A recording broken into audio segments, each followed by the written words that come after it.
नमस्कार, मी पंजाब डक. आतापर्यंत जे संपूर्ण महाराष्ट्रातले शेतकरी असो, संपूर्ण जनता ज्याची आतुरतेने वाट पाहत आहेत, तर तो क्षण आता जवळ आलेला आहे. तर राज्यातल्या सर्वप्रथम सर्व शेतकऱ्याला सांगू इच्छितो की राज्यामध्ये संपूर्ण महाराष्ट्रामध्ये मान्सून दाखल होणार आहे, म्हणजे पूर्वपदावर परत मान्सून येणार आहे, म्हणून हा अंदाज सर्व शेतकऱ्यांनी लक्षात घ्यायचा. तसेच 5 जुलैपर्यंत राज्यात सगळीकडे चांगला पाऊस होणार आहे आणि शेतकऱ्यांच्या सगळ्या पेरण्या होणार आहेत, म्हणून ही सर्वप्रथम आनंदाची बातमी. शेतकऱ्यांनो, घाबरू नका, यावर्षी चांगला पाऊस पडणार आहे, म्हणजे आता ह्या सगळ्यांच्या पेरण्या होणार आहे. फक्त मी म्हणलो होतो ना, निसर्ग काय झालं, या वातावरणामुळे 22 दिवस पुढे सरकला, म्हणून भविष्यामध्ये दरवर्षी जूनच्या शेवटच्या आठवड्यात पेरण्या होणार आहे, म्हणून हे गणित कायमचं लक्षात घ्या. पण राज्यातल्या सर्व शेतकऱ्याला सांगू इच्छितो की सर्वप्रथम आनंदाची बातमी, म्हणजे सोमवार, मंगळवार, बुधवार, गुरुवार हे म्हणजे सोमवारपासून जे पाऊस वाढायला सुरुवात होईल. मंगळवारी तर आणखीन खूप वाढणार, बुधवारी तर खूप, मग गुरुवारी असा वाढत वाढत चांगला 2 जुलैपर्यंत सगळीकडे महाराष्ट्रामध्ये पाऊस पडणार आणि सगळ्या राज्यातली सर्वांची पेरणी होणार आहे, म्हणून ही सर्वप्रथम शेतकऱ्यासाठी आनंदाची बातमी. आज तुम्हाला एक सांगू इच्छितो की आज देखील तुम्हाला बघायचं झालं तर आज बऱ्याच ठिकाणी वारं बंद होईल. काल देखील वारं बंद झालं, त्याच्यानंतर आज देखील होईल आणि दिवस मावळत असताना म्हणजे तांबडा आभाळ होईल.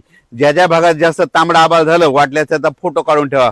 बघा त्या भागामध्ये सोमवार, मंगळवार, बुधवारला कसा पाऊस पडतो, म्हणजे 72 घंट्यात तिकडे पाऊस येतो का नाही, हे तुम्हाला निसर्ग संदेश देतं.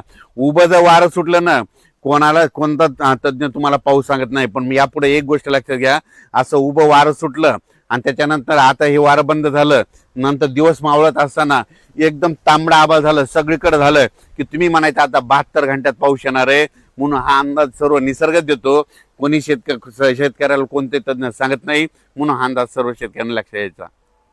जिल्ह्यावाईज जर सांगायचं झालं, तुम्हाला सांगू इच्छितो, विभागावाईज सांगायचं झालं तर आज देखील काय होणार आहे, म्हणजे आज देखील बऱ्याच भागामध्ये पूर्व विदर्भ, इकडे दक्षिण महाराष्ट्राकडे बऱ्याच ठिकाणी थोडंफार आगमन होणार आहे. पण कोकणपट्टी, मुंबई, पुणे सगळीकडे संपूर्ण कोकणपट्टी, घाटमाथा सगळीकडे मान्सून दाखल होईल आणि त्याच्यानंतर ते म्हणजे मंगळवार, बुधवार पासून ते काय होईल, हे पाऊस असा वाढत वाढत जाणार आहे आणि त्याच्यानंतर संपूर्ण महाराष्ट्र काय होईल, बुधवारपर्यंत सगळं व्यापून टाकणार आहे आणि सर्व शेतकऱ्याच्या पेरण्या होणार आहेत. आणि तुम्हाला एक सांगतो, एकदा जर पाऊस सुरू झाला की पाऊस पुन्हा ते बंदच होणार नाही, पुन्हा काय होईल, कंटिन्यू असं चालत राहील. म्हणजे एक दिवस इकडे एक दिवस इकडे असं करत करत ह्या म्हणजे जूनच्या शेवटपर्यंत म्हणजे 2 जुलैपर्यंत संपूर्ण महाराष्ट्रात मान्सून दाखल होणार आहे आणि सगळ्या म्हणजे महाराष्ट्रातल्या सगळ्या जिल्ह्यांची पेरणी लागल, म्हणून ह्या अंदाज सर्वप्रथम शेतकऱ्यांनी लक्षात घ्यायचा. शेतकऱ्याला सांगितलं तर घाबरू नका, पाऊस येणार आहे. फक्त काय झालं, पाऊस ते लांबल्यामुळे फक्त म्हणजे लेट झाला. दरवर्षी 7 जूनला येतो, पण यावर्षी थोडा उशीर झाला. तर भविष्यामध्ये हे वातावरणामुळे काय होणार, दरवर्षी 22 दिवस पाऊस म्हणजे जूनच्या शेवटच्या आठवड्यातच पेरणी होणार आहे, म्हणून हा अंदाज सर्व शेतकऱ्यांना लक्षात यायचा. राज्यातल्या सर्व शेतकऱ्याला सर्वप्रथम आनंदाची बातमी, मध्ये पावसामध्ये खूप वाढ होणार आहे. असं करत करत 2 जुलैपर्यंत सगळ्या महाराष्ट्रामध्ये पाऊस पडणार आणि शेतकऱ्याची पेरणी होणार. शेतकऱ्यांना घाबरू नका. आणखीन फक्त आजचा आणखी म्हणजे एकच दिवस राहिला, तर उद्याच्या आज देखील बऱ्याच भागात पाऊस सुरू होईल. तर पाऊस आल्याच्या नंतर सगळीकडे एकदा येत नसतो, दररोज काय होतं, थोडा पुढे सरकत येतो, म्हणून हे सर्वप्रथम लक्षात घ्यायचं. पण सर्व शेतकऱ्याच्या मात्र जूनच्या शेवटच्या आठवड्यात पेरण्या सुरू होतील, म्हणून सर्वप्रथम आनंदाची बातमी. पहिल्यापासूनच मी म्हणतो ना, शेतकऱ्याच्या पेरण्या 3 टप्प्यात होतील. 7 जुलैच्या दरम्यान दक्षिण महाराष्ट्राकडे पाऊस झाला, तिकडल्या काही भागातल्या सुरुवात झाली.